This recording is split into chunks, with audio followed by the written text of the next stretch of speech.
So I did Admiral level, I did Yonko level, and I did Pirate King level. But the hardest level, in my personal opinion, is Warlord level because the range is absolutely batshit crazy insane, guys. Yes, the Warlords or Shichibukai are the hardest to actually power scale because there's so many different characters, and the characters' power scaling has changed. Like when they are Warlords, they have their power scaling, but when they leave the Warlord system or before the Warlord system, the power changes as well. So it's so all over the place, but I think this is gonna be probably my funnest one to talk about because the range is so batshit crazy. And the Warlords are also said to be the balance of the power system in One Piece, which was the Marines, the Yonko, and the Warlords, or more specifically the Yonko, the 3 admirals, and the Warlords. In my opinion, that means that the Yonko crew, the 3 admirals, and the Warlords are all equivalent. So this is why this Warlord level has to be done, because Oda's always implemented it, and when we got to the Grand Line, that's when the Warlords became a big player in the story. So yes, we will do a deep dive on Warlord level and how strong it is. Subscribe to the channel, guys, and turn on notifications. But let's just discuss this real quick. So in my opinion, there's only one Warlord who was on the Admiral, or not even Admiral, Yonko level. And the reason why I think Oda did this is because you need to have at least one guy on Admiral and Yonko level in the Warlord system so that the power system can equal into the 3 admirals and Yonko. So I do think Dracule Mihawk, who definitely was the first Warlord ever introduced, yes, he was introduced back in the East Blue Saga. Like we heard names of Jinbe, but we never actually seen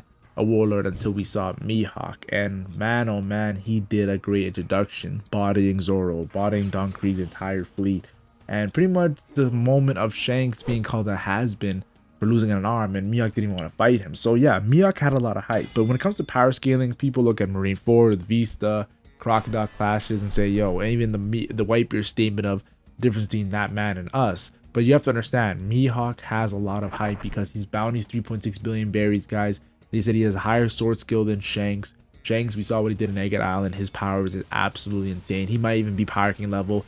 So Mihawk has the minimum Yonko level. If Shanks, wherever Shanks is, Mihawk is right next to him. So I do think that Mihawk being the strongest Warlord of all time, I can't really say all time, but I think he's the strongest Warlord when the Warlord system existed. He was definitely the strongest, and people might get angry at me, but that's just how I looked at it. Next is Blackbeard. I don't think Blackbeard with the Yami Yami no Mi was as strong as Blackbeard with the Gurgur no Mi when he had 2 Devil Fruits. I think the fact that Blackbeard had 2 Devil Fruits was making him on the level of the Admirals in Yonko.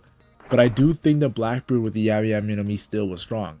He was able to almost break Ace's neck in that fight. Ace was Yonko Commander level, and he beat Ace in a fight, which was pretty clearly interesting. The fact that also Whitebeard had Blackbeard on his crew for a while. With Marco and Jozu reaching 1st Division Commander and 3rd Division Commander, Blackbeard could have easily been the 2nd Division Commander. So he definitely, without a doubt, was Yonko Commander level, in my opinion. I think once he got the Yami Yami no Mi, things changed and he became a vice captain to a Yonko level. Yes, King, Katakuri. I think Blackbeard's on that level because he's stealing people's Devil Fruits. That Yami Yami no Mi is the strongest Logia Devil Fruit. And if you have the strongest of a type, you probably are a monster. And I think vice captain to a Yonko level was perfect for Blackbeard. That's why he got humbled by Whitebeard during Marineford, because Whitebeard was Yonko level, guys. So of course he's gonna get humbled. You saw what Queen and Big Mom interaction that happened there, guys. So yeah, I do think Blackbeard was pretty strong as a Warlord, but let's just be honest, guys. He had moments like Magellan one-shotting him. Like, he wasn't untouchable. When you reach Yonko level, that's when you start getting untouchable. That's when you start getting Boa Hancock being choked out by you. That's when Rayleigh admits that you're stronger than him. That's when you beat Law after his Big Mom performance. Yes, that's when you really get the hype. Beating Marco during the time skip. Yeah, that's when you really get the hype, honestly. And I think that's when Blackbeard really was Yonko level. But right now, when it comes to Warlords, he was a vice captain to Yonko level. And probably the 2nd strongest Warlord after Mihawk. Next on my list is Doflamingo. I think Doflamingo is probably one of the more underrated Warlords because of Dressrosa. People have to understand, guys. We saw Crocodile pre-time skip. We saw Moria pre-time skip. But when it comes to Doflamingo as a standalone villain, he is the strongest Warlord that was a standalone villain, in my opinion. Way stronger than Crocodile and Moria, guys. Yes, he had all 3 types of Haki. He had awakened his Devil Fruit. And of course, just his fighting style and his arsenal was insane as well. Doflamingo to me is so underrated. I think he's Yonko Commander level, guys. Some people think that Cracker's stronger than him. Some people think that Jack is stronger than him. No, listen, guys. I do think that Doflamingo, when it's all said and done, I know people look at the Gear 4th fight, but you have to understand, he was standing Gear 4th, guys. He was standing Gear 4th, and if Luffy didn't get help, he could have beat Luffy and Dressrosa. And then, of course, King Kong Gun. If King Kong Gun was sent down on Jack or Cracker, they're both losing, guys. So don't go too hard on Doflamingo. And he got a Gamma Knife to his guts. That really hurt him in the fight.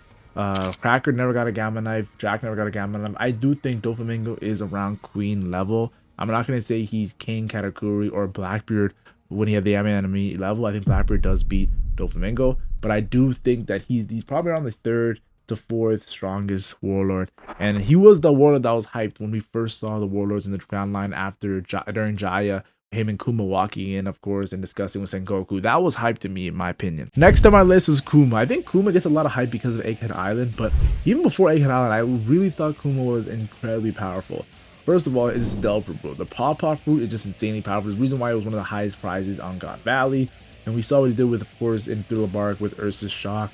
Well, we saw what he did when he, of course, took Luffy's pain and made Zoro, of course, touch it. And Zoro was injured for all the way up until the time skip, guys.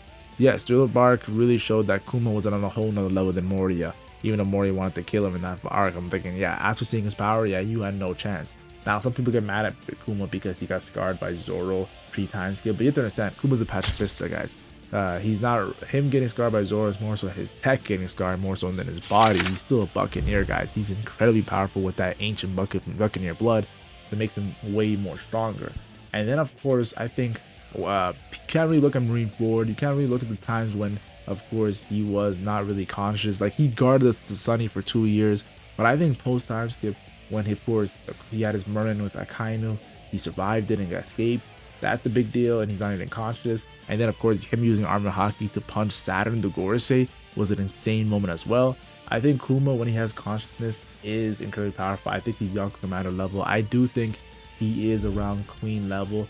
And if I'm being honest, if I had to say this, if Kuma was more conscious and had more showings, he could even be stronger than Doflamingo. He could definitely reach King Katakuri level and on the same level as Blackbeard because his lineage is just insane. But just to be safe, I'm going to say he's Yonko Commander level around the Doflamingo level, guys.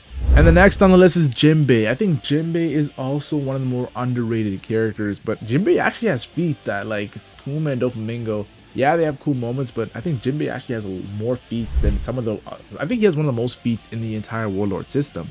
First of all, his biggest feat is he fought Ace for 5 days, guys. That is insane, guys. He fought Ace for 5 days, a Logia. That means his Haki, of course, and his Fishman Karate water has to be insane. He fought him on top, on land, not in water. We know Jinbe in water is his OP. Secondly, I want to talk about Marineford. He low diff Moria in Marineford. He took an Akainu attack in Marineford. He, of course, also got hit with a Magma Fist by Akainu and lived. That's an defeat as well, because we know that what happened to Ace and even what happened to Luffy. Jinbe took it way better, guys. Then also I want to mention too, post time skip, we've seen how he did against Big Mom and Whole Cake Island, guys. He's blocking Big Mom attacks. He's hitting Big Mom with some crazy attacks. And then, of course, what he did to the strongest Flying 6 Husu and Wano, he low diffed him.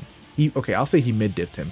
He mid-diffed a guy who had the CP9 techniques and an Ancient Zone Sabretooth. Yes, Jinbe to me has a Billion Berry Bounty for a reason, guys. He's Yonko Commander level, and I think he's around the same level as Queen. If I'm being honest, I don't think Jinbe's stronger than Zoro and Sanji, but I think he's around the same level as Queen. And if him and Queen fought, I think it'll be extreme high diff, guys. People have to stop underestimating Jinbe, yo. He's shown so much in the series. Now, next on the list is Boa Hancock. I think Boa Hancock is underrated as well. Just like Doflamingo, she has all 3 types of Haki. She has one of the most broken Delve Fruits in the series. I'm not going to give her King Katakuri level. I do think she's a little bit below that. I do think she's around Queen level, if I'm being completely honest. I think her Haki's insane. Her Delve Fruit's insane as well. But I do think when you get to that King Katakuri level, you just need a little oomph, a little extra oomph. And I don't think she has that yet. If I was going to give anyone on this list that close to that level, that's not Blackbeard and Mihawk, I probably would say Kuma. But I think Boa Hancock is still incredibly powerful. Still strong, guys. You saw how her low dipping Katarina Devon, I think Vasco shot as well, which is Delve Fruit just can low dip anybody. Even Blackbeard said, if I didn't capture you, if I let you go, I'm pretty much gonna get low dipped. Yonko saying that, yeah, her Delve Fruit is incredibly powerful. It's not a gag like Shaki, guys, in God Valley. No, this is actually the real deal. So I think Boa Hancock, yes, we saw her low dipping pacifist in Marineford, and that was one of her biggest things. But I think she has definitely more to show, and I think that people have to put respect on him. There's a reason why she got an 80 million berry bounty right away after she became a pirate, guys. He is underrated. Next on the list is Law. I think Law is around like Jack cracker level when he was a warlord. The reason why I say that is because right now Law is, of course, in my opinion, king Katakuri level, maybe even stronger, maybe in between King Katakuri and the admirals. I thought I put Law because his awakened Delta Fruit and his Haki buffs are just insanely powerful. But when he was a warlord, he still wasn't strong on the Doflamingo guys, and I think Doflamingo's around queen level. I think the fact that he wasn't strong on the Doflamingo, I still think he's Yonko commander level because he had pretty decent Haki, and he had pretty insane OP Delta Fruit. We saw what he did to Virgo and Punk Hazard. So I do think, and what we did to Smoker as well. Smoker was a pretty strong character, so I do think he's around track cracker level, maybe even a little bit weaker. That's when he was a warlord. I think he gets way stronger once he leaves the warlord system. Wano, he gets insane buffs. He's already the Hawkins easily. He is incredibly powerful in Wano, in my opinion. Then there's Weevil. I think Weevil is one of the more underrated characters because we didn't really see him fight anyone legitimate, and a lot of it's off screen. But I think Weevil, his power being compared to Whitebeard in his youth, I think Weevil has to be around, of course, minimum Jack cracker level. He could easily reach queen and king level if Oda wants him to. He's only ever lost to Greenbull and admiral level character, so you have to give respect to respect is due when it comes to Weevil. We just haven't seen him go all out. I think if him and Crosskill would be cool to see as well, with Miss Bucking us joining as well. Miss Bucking being a part of the Rock's crew, and and Crosskill having that similar element to Rock's crew. But I do want to see more from Weevil. I just can't give him king queen level just from aura, from lore. No, I need more. I need to see more, guys. And then of course I do want to say this is my final Yonko commander level character who's around Jack and Cracker level. It's Crocodile. Now, don't get me wrong, Crocodile lost to an East Blue Luffy. Yes, I know. During Alabasta, Luffy wasn't that strong. But it took Luffy 3 times to defeat him. So is it really a loss? If Crocodile only fought him twice, he would have beat Luffy. So he technically is stronger than East Blue Luffy, guys. Though I do want to say this, he still lost at the end of the day, which is kind of iffy. Then, of course, we saw Marineford. He has cool clashes with Mihawk. He takes a Jozu hit. And, of course, he's bleeding, but he still takes a Jozu hit. He clashes with Doflamingo. Like, Marineford definitely made me think maybe Crocodile is actually stronger than we think. Maybe I should put more respect on his name. And then his bounty after joining Cross Guild. I do think if Crocodile has awakened his Delta Fruit and has gotten his Haki stronger in the New World, because we know he definitely wasn't in his prime pre-time skip. He could definitely be in his prime now. I think he could definitely be Yonko Commander level. But when he was a Warlord, I don't think he was Yonko Commander level. I do think he was close to it, but I don't think he was. I think he probably rose around flying 6, if I'm being completely honest. And then there's Moria, and I think Moria is also another character just like Crocodile that is not in his prime. And I think right now post-time skip could definitely be Yonko Commander level if Oda wants to make him. But right now pre-time skip, what I've seen from him, yeah, he was fighting a stronger Luffy compared to Crocodile, Gear 2nd, Gear 3rd, but Crocodile pretty much fought Luffy 3 times, where Moria pretty much was getting. They didn't really even have a fight. Luffy and Moria never really even had a fight. It was Oz that was fighting a lot of the times. Nightmare Luffy versus Oz, and then Moria combined, and then of course Thousand Shadow Moria. There's also Luffy going Gear 2nd, just hitting him completely. Like, it wasn't really a clear-cut fight. But if I'm being completely honest, when it comes to Monkey D. Luffy, he was stronger during those times. I do think that Moria is around pre-time skip Rob Lucci level. Maybe Rob Lucci is actually even stronger because Luffy actually strong with more against Rob Lucci than he did against Moria. So I do think that Moria is around flying 6 level. That's my guess. I don't think he's Yonko Commander level. I think flying 6 is a decent buff for Moria. And lastly on my list is Buggy. Buggy's trash. Buggy is East Blue. We saw what he did. He's not that strong, but he has a lot of aura, guys. Pretty much is running with the Pirate King crew, his ally ship with Shanks. Buggy has a lot of aura, and Buggy is now a Yonko, guys. He's a Yonko. Think about that, guys. Buggy's a Yonko with a bounty higher than Monkey D. Luffy, his fellow Yonko. That is insane.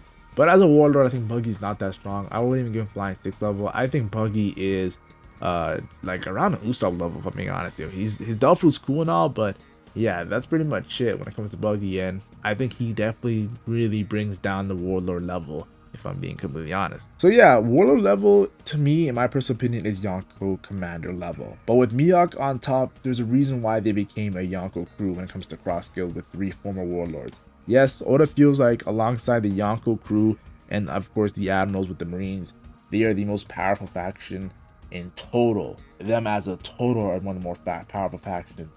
And tips the scale, when it comes to the Marines versus Yonko, which is why they were so viable versus the Whitebeard pirates. But if I'm being honest, Yonko mana level has to be the one because majority of them are Yonko mana level.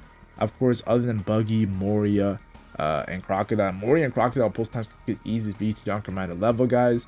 And then of course there's Mihawk and Blackbeard. Blackbeard still is the vice captain Yonko level when he had the Yami Yami no Mi, and so he's still in that level. And then Mihawk is a Yonko level character. I think Mihawk and Buggy, you gotta cancel them out. And if you cancel Mihawk and Buggy out, you pretty much get Yonko mana level. So yeah, how strong is Warlord level? It's pretty much Yonko mana level, but the range is so insane that people don't want to stay there because Mihawk's in there, guys, and Blackbeard's in. And if I'm being honest, right now, Mihawk currently is Yonko level. Blackbeard currently is Yonko level. Law currently is between Admiral and Yonko Commander level. Like, there's some characters who just have gone insanely higher since they were Warlord. So yeah, that is my opinion, guys. I love this group because it's kind of like the first group villains in One Piece. It's like the Akatsuki when it comes to One Piece, and that's why I always have a soft spot for the Warlords. But that's my thoughts on them in total.